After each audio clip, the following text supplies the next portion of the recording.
Welcome back to another episode of Welcome to the Industry. I'm your host, Big DeeMo, and you know we're hanging out under the New York Underground Radio umbrella. Today, I have a special guest, and funny enough, I could come this way or that way with it and up or down. Like I can say anything. I know who you are. It's one of my best friends in the industry. It's one of my artists and it's my tag team partner, but also he's been making waves with the shows he's been doing since 2016, little by little, climbing the ropes, climbing the top, been getting noticed here and there. And we got a big show coming up in LA December 15th. Let me introduce you to my man, Raunchy Chaunch. What's up, dog? What up, dog? What up, Big DeeMo? How's it going, man? You already know, bro. Just same old, chilling, trying to enjoy the day. Yep, yep, We yep. had you on the list. I'm like, hey, man, I got to interview guys on my team too. So we're going to give you this opportunity for the world to get to know you a little bit better. You usually kept to yourself pretty much, but, in today's industry, you know what it's all about. They want to see inside your life, they want to know Yep, who you are. yep. That's it. So, that being said, let's get started because there's some things that I do know and don't know about as far as like you came from the city to out here and you started transforming into who Raunchy Chaunch is. Um, so like you moved from the city to the Inland Empire, right? 96. Yeah, From yeah, yeah. there, when did you start to notice music was making like a heavy impact on you? Well, I wasn't really into music until like I was 16 years old. I moved out here in 96. I don't know how old I was, probably like, I don't know, probably like 10, 9, you know what I'm saying? But, I never really got into music till I was like 16, but, uh, I used to, my brothers always listen to, my brothers and my cousins always listen to Pac all the time. I didn't even like rap at the time, but I just always, and then I started 16 years old came and I don't know, we just started like doing dumb freestyles. We weren't even good at it. We were just doing dumb shit. And then and then one day I was like, I think I'm gonna just write some shit. So I wrote something and it came out okay. So I was like, okay. And I was like 16, 17. And then, I think right around that time, like 17, 18 years old, I think I ran into you and John. And then that's what really boosted me. It was you hanging out with you guys, and you guys kept putting me in the studio, and that's how it really took off. I wasn't even taking it serious till, I fucking ran to you guys, bro. Right. So you were saying that a lot of your influence came 96 was like the year when life really changed for you, right? So you're in a whole new area, right? Yeah, You're yeah, in the yeah. Inland Empire and you're starting to form who you are. And I know like in previous conversations you used to always say 96 had such an impact on you. And maybe it's because Pac was really going hard and he was a big influence, but it was also like, us seeing Pac leave the world and, all that type of stuff. So I can imagine what it had on you, like as far as that drive. Everybody at that time wanted to be Pac once he died, right? Everybody on the microphone wanted to be Yeah, for Pac. real. Like I can imagine that, the big influence. So 96 pushed you. So around 16, that's when you started listening to other types of music that influenced you, or what was it that started pushing you towards the notepad? Yeah, yeah. I mean, well, like when I was listening, like when I was 16, I was still listening to nothing but Pac. That was I was bumping them all day, but I was listening to other rappers like Obi Trice, Eminem, Dr. Dre, Snoop Dogg. That's all my family listened to was West Coast. Like we didn't, but I didn't know about Nas and Jay-Z and all that was like some other stuff, but they never they never really bumped that. It was always straight West Coast where my family would listen to. But um, and then I just started branching off when I heard Eminem and Obi Trice, that's when I really started branching off to other like I was like, oh, okay, damn, that East Coast shit really be popping, like lyrically. So yeah, I started branching off to other things and just started writing shit down. And I got an influence. I did get a big influence from Eminem as well. He was one of my tops for sure, definitely. Yeah, shout out to Eminem, Obi. rest of the fellas. Yeah, so speaking of which, uh, yeah, you're 17. Like, so 17 is when you first got on the mic. Obviously, I put you on there. Right. So speaking of which, you got your shot to be on the mic. I was there. I know everything that happened. You know what I'm saying? Like you weren't a freestyler. I remember I was like, hey, the kid in the corner that just rolls blunts, my cousin's just like, yeah, he wants to rap. I'm like, he talks. At the time, Because I was at so the quiet, time, huh?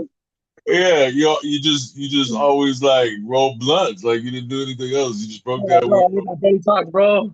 I didn't even know how old you were then, but I remember you were just the guy that was always quiet out the bunch. And he's like Yeah. telling me, and he's like, yeah, he wants to spit. And I'm like, does he even talk, or is he gonna sign? Or I'm ready. I'm ready to try some new stuff. He wants to sign. We'll have the first signing rapper with a beat.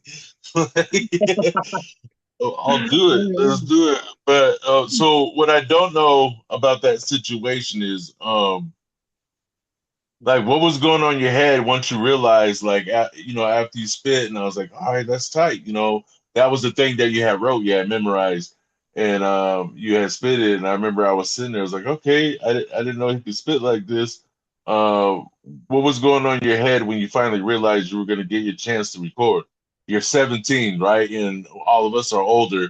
You're a kid, but you're like the youngest to ever make it into that studio setting. So, like, what was going on in your head when you realized it? I was nervous, bro. I was nervous because Yeah, I was you're like, really man, the. 'cause I'm going into the studio with these guys that have been doing this for years, and I just wrote one verse on my whole life, and I did a good job of singing it. But it's like, One verse, like with 50 Cent in the movie when he was a kid. He had the one track, and it was like everything. Right? what really got me nervous was when like we had that first session and we were all sitting down together and writing because I'm used to writing by myself in my room. You know, I don't really. It's better for me to write like that's how I write. Even to this day, I like writing like that better. But like it was nerve wracking for me to just sit down with all you guys, even when we had Ace and Mac and all of them, and we're all kicking it. It was just nerve wracking, bro, because I just felt like Rest everybody in was just peace, more. Dave. Yeah, rest in peace, Ace, man. I felt like everybody's more experienced than me, and I was like, damn, how am I gonna keep up? How am I gonna keep up? And I would take a little longer. I would admit that, but I got the job done, so I guess that was okay. Yeah, yeah, and the thing is, like, I remember I used to be real hard on you guys, especially when we had the RV or the camper, and I'm like, you guys gotta want this, like push through, and like the songs would come out cool, you know what I'm saying? But then I realized once I eased back and was just like, do you like your style probably takes time to develop, and whenever we get done, Yeah, let's do it. And then, of course, everything turned out better. So, yeah, yeah. and then we were just speaking about Pac, right? So he had this heavy influence on you. Mhm. What song of his made you start imagining yourself as a rapper? Like, as kids, there's that one rap song like that makes us feel like we're a rap star. We're gonna be there. Like when I was young, it was tracks by like Rakim and Cool G Rap. I used to listen to that stuff, imagine I was gonna be on stage. So what Pac song was it? Because even when I met you, you were always listening to Pac. So what Yeah. song was it that actually made you feel like, yeah, I'm gonna do Mhm. this? There was plenty of those. I mean, shit, so many songs from Pac that I want to do. But I mean, it might sound cliche and shit, but hit him up, man, hit him up. When he had his shirt off, he was just banging on these fools. Fucking had his chain on, fucking just fucking that hit him up really got my attention for sure. But besides the videos, yeah, man. I mean, everything about Pac, bro. His interviews, just I mean, I didn't even I would just look at his interviews and he would be like on some different shit, and that's what really made me a fan of him a lot more was his interviews and the way he talked and his the way he thought about life, the way he thought about racism, the way he thought about women, all that shit, bro. Was just like it's not even his music; it's about the person who he is. You know what I'm saying? So that's another reason why I really like Pac because I think he's like the goat, just in the goat and just and right here like just knowledge. You know what I'm saying? That's what's up. A lot of people do shout him out that way. He's globally recognized as one of those minds, revolutionary minds, and stuff like that. So I think in respects. not just the music, his poetry, his interviews, just the way he felt about life in general. Yeah, He yeah, was on a different level. All right, definitely. so with your style, because you listen to a lot of West Coast, but even when I met you too, we used to sit down and talk about like the Hobsons and guys like that. Uh, what made you take up the speed rap or the double time rap as they call it? Shit, but uh, Twista, Bone Thugs, Crazy, Busy, those motherfuckers. I used to listen to them a lot. I used to listen to Bone Thugs. That was something that my cousins and my brother definitely listened to a lot of Bone Thugs. So I got a lot of that's where back kind of I got my style from actually. And what was it about that style that that drove you to thinking that you could spit like that? Because it's not that's something you have to practice. So did you heard them and you're just like, I'm gonna start trying to spit like that, or it naturally did it naturally come to you? Mm, No, I would say I kind of like try I try to like I would try to rap like that, of course, putting more lyrics into the verses, it's kind of like definitely both though, both, but like when I first rapped, yeah, I think it was like that when I first rapped because when I first started rapping, I don't know, it's just like I fucking really want to rap really fast. I kind of wanted to stand out a little more. That's why I rap. That's why I rap fast because I figured, okay, if you want to make a name for yourself, or you want people to get your attention, you got to be different, or you got to fucking do something that's gonna make you stand out from everybody else. So I would try to rap fast, and I did it. That's how I started my rap career. I rap fast. I still rap fast, but I think I rapped fast back. I think I started slowing down. I don't know why. Maybe I don't know, just the way shit works. But I still got that little cool tempo, But yeah, definitely, I wanted to stand out, so I definitely tried and practice how to rap fast. Yeah, no doubt. I remember coming into the rap game and feeling the same way. I wanted to stand out. So energy, it was all Hmm. about the energy, and that's what Double Time always presented, like the Yeah. energy to, really cram all those syllables and words and meanings, and it was always cool. But yeah, I think it just happens over time. You slow down. Like I know I slowed down a lot too, and then especially once you came into the fold, because we were missing someone at the time, so that's how you came into Genius like. Right. And I was just like, you know what? I heard you do it, and I was like, you know what? He's gonna end up killing that style. So I had that sort of style, but then I moved on to more of what you hear now. Well, it just changes. Right. And Right. I noticed that you've added some weapons to your style too, just the way your cadence. It's still that tempo, but the way you break it down and spit it over different beats. I've definitely challenged you, and you definitely bought beats that were challenging to Yeah. give you that aspect, right? Right. So we're gonna get to know you on more of your cool guy side. Like I know you're more of a let's watch fights and party and stay near home so you can work on tracks and stuff. But the few times you do go out, one of those things is the beach. What is it about the beach that makes you always? Because I mean, you're not really the water type. You just like going to the beach, right? So, what is it about the beach setting that really make you? I mean, I know you're a California kid. That every California kid is gonna have the typical answer, but there's something about it that always makes you want to go as early as you go and just be on the beach. What is it? Just family, bro. Family. We used to go to the beach when I was a kid. My dad used to take us to the beach Right on. every weekend. We go there since I was like, I remember when I was going to the beach when I was like 4, 5, 6. We'd be out there, just hanging out. My dad would take us, and it was specific. My dad would always take us to beaches, but we would specifically always go to Venice and Santa Monica, like right in between there, right where the Venice Strip is at. That's where we always go, and that's my favorite beach to this day. And I haven't been to a better beach since. I think it's because that's just where I was. That's just where my childhood was. You know what I'm saying? Like that's where I'm pretty sure there's a lot of beaches out there because people be like, "Oh man, there's bomb beaches in San Diego, way better than Santa Monica. There's bomb beaches in Oceanside, and I've been there, and they're dope. They are dope, but just nothing touches me like that Santa Monica, Venice feeling. You know what I'm saying? And I used to go into the water and boogie board so many times when I was like 13, 14, 15, all that shit, bro. But One time I think it was one one time the lifeguard had to get me like when I was like 20, like I think I was like 28. The skinny kids flying away. Yeah, so I went out there one time and the lifeguard had to come get me. I couldn't get back in. It took me like 30 minutes. I was trying to get back in for like 30 minutes, bro. It was scary. So I couldn't, but the lifeguard came and got me. So ever since then, I kind of like keep my distance from the water. I'll go in there maybe every once in a while, but I don't go as much as I used to, bro. But I just like the atmosphere. And it just reminds me of it just reminds me of when I was a kid. You know what I'm saying? If I were so that's all. It just reminds me of a kid, and specifically that beach as well. So that's my favorite. It's my favorite spot to go to. Memories, right? Memory lane always does that to you. I'm the same Right, way. That I keep my memories alive by the movies and music. Like right, records, and right. always Yep. reminds me of my childhood. But also, extra here.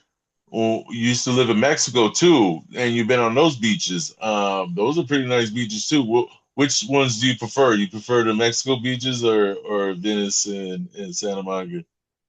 It's better than Santa Monica, bro. I haven't read Real it. silly? Oh man, that's crazy. That's crazy. That says a lot, Yeah. about like how California is. You know what I mean? Like the lasting impression and just that feeling. Because I feel the same way about our beaches too.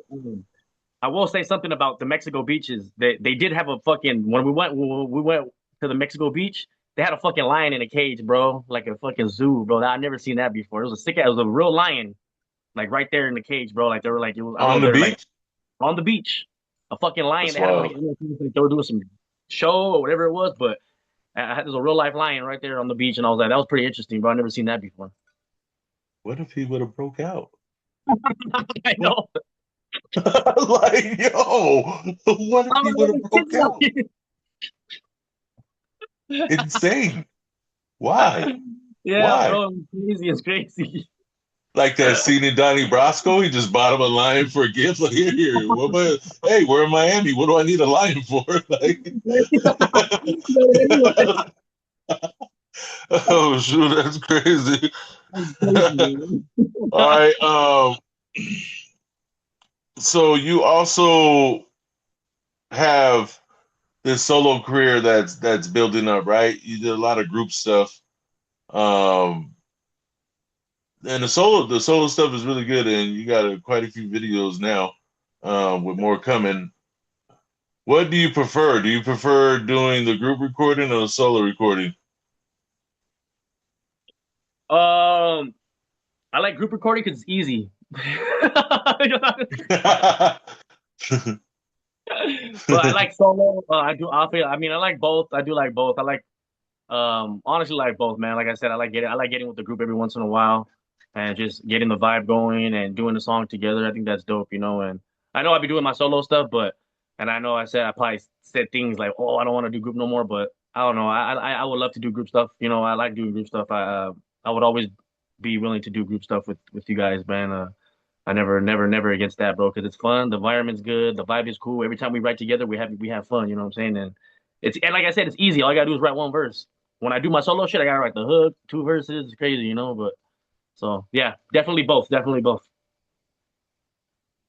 No, I think I heard you say you didn't like group stuff.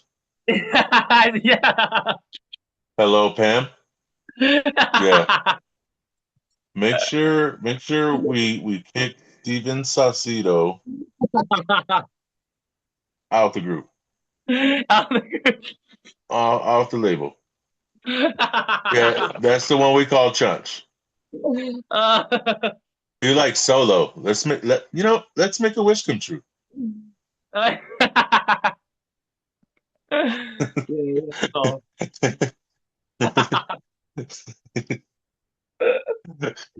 uh, He's out, Pam. he's No, out there. no, I feel the same way. Like both are fun to do. Wu Tang is the influence on that one, right? Like they all got solo careers, and then they got the group. That's a big influence on why we do what we do at Black Cloud World. Um, so you're just finished your album Sunny Meat '96, right? Yeah. That's in perspective. People are still getting an ear of that, and now you're starting to work on your second project. What are you going to do differently from your first project? that you're now gonna do on your second project? I think I'm just gonna be try to talk about a little more deeper stuff, get a little more spiritual with it. Gotcha. Maybe Right. talk about different things like different, just different things like I think Sunny 96 was just a lot of where I came from and a lot of party music and a lot of good, good hype music, good stuff. But on this one, I think I'm gonna do a little more softer music, a little more like a couple soft tracks, and try to figure out how to make it more of a better topic of the whole Like album. a more balanced project. Yeah, Okay, yeah, sending me 96, I think it represented like everything that you were learning as a youngster because it was the hustle, the partying, the girls, basically everything we yeah, grew up doing. And yeah, and the second project, just to have a little bit more meaningful things so that you connect with people, I think is a smart idea. Now, yeah. this next question, and nobody's ever answered the same. You already know what it is, man. Top five MCs dead or alive. And remember, it doesn't MC, so anybody who's held that mic doesn't just have to be, in our rap category or anything like that. Top five, dead or alive. I'm gonna go with RZA. I'm gonna go with War Cloud. I'm gonna go with of course I'm gonna go with Pac. It's my boy. Um, I'm gonna have to go with Mo 3 and Oh, that's a good one. yeah, MO3, shout out, rest in peace. and then I would say fuck it, Eminem. And that's a five I'll probably never hear again. Like everybody's five. Nobody, I don't think nobody ever in all like the 10 years I've been doing interviews has anybody's ever said the same combination ever. That's crazy, huh? And it's just crazy how There's so so many many rappers people are up there, bro. influenced by different things. Yeah, uh, that's wild. And just the Mo3 plug, he's underrated, man. He didn't get enough That's my favorite enough English love rapper. while he was here. My Yeah, favorite, sad that's my sad favorite feature. situation. Yes, that is for sure. Yeah, yeah. Three. I think that's the influence of the hustle, right? Because man, his songs were crazy. Yeah. Uh, hey, so what's next for the Raunchy Chaunch? What do you got coming up next besides the show December 15th in LA? Um, at the moment, I mean, I'm doing the show with KC in the 5th, and I'm gonna do the show with you on the 15th. And then we got these songs coming up, so I'm just concentrating on that right now. Uh, yeah, but besides that, just still looking for beats and still everything's up in the air right now with the album. I mean, uh, I'm just concentrating on these shows that we're gonna do right now, and then the tracks that we're gonna record. And I'm pretty much booked for like the next till the rest of the year. Actually, if you think about it, I'm actually booked, and then after that, we start from scratch, and me and you gonna go through some beats, and I'm gonna start looking for more beats, and we'll go from there. But for right now, for the till December, I think I'm pretty much booked. But after that, just fucking more beats and more recording sessions, and of course videos. That's it. And then, we got some things coming up that I'm not going to announce here. We're going to wait for the first of the year to happen. And then, we always got some stuff up our sleeves. But with that being said, why don't you plug everybody into your socials so they know how to reach you and listen to your music? Oh yeah, Raunchy Chaunch. It's on everything. It's my Facebook. That's my YouTube. My Instagram and Spotify. So yeah, just Ron. That's the name for everything. Raunchy Chaunch. And you can find me on YouTube, Instagram, Facebook, Spotify is the same name. So that's how you can look me up, follow, check me out, check my music out. Give some opinions on it, give some comments, whatever you want. I'm taking all comments, all criticism is great. So just let me know what you guys think. Right on. Well, I just want to thank you for your time. I know you got to skedaddle here in a minute. Get on the highway. I probably got to do the same thing. See what's in the notes. But yeah, man, thanks for taking the time out with us. I had to get you on finally after all these years too. Our schedules lined up, even though I think people think even though like we're a tag team, like they think we do everything together. Everybody who always asks, like, act like we hang out like every single day, every moment. Every time I see someone at the store, like, hey, what's Sean? I don't know. It's Wednesday. I don't know. Maybe he's out taking a walk. I don't know. We're always You kicking and know getting, what I'm we're saying? always getting chicken and barbecue sauce at the store. That's why they're like, so. Right. If they see me reach for any sweet baby rays, they're like, hey, what's Sean doing? Hey, I don't know. Maybe he's in the car. I don't We were know. doing that. Call us. We were doing that for a minute too. I know, right? And we're gonna bounce back soon. But yeah, just thank you for your time. This season, welcome to the industry has been huge, and we've had a lot of great interviews. So basically, what I'm telling everybody, even yourself, is that I'm coming back around in a couple of weeks to check on everybody and see how everybody's doing with their progress, and just to give the audience an update on what's going on. We just want to thank you from Welcome to the industry and the New York Underground Radio umbrella. Oh yeah, bro. Thank you guys. Thank you, Underground Radio. Thank you, Big Demo. Appreciate it, man. Anytime, let me know. It's always a pleasure. All right, man. You be cool out there. Be safe. All right, no, you too, bro. I'll see you tomorrow, I guess, right? Yeah. All right, for Peace. sure. All right.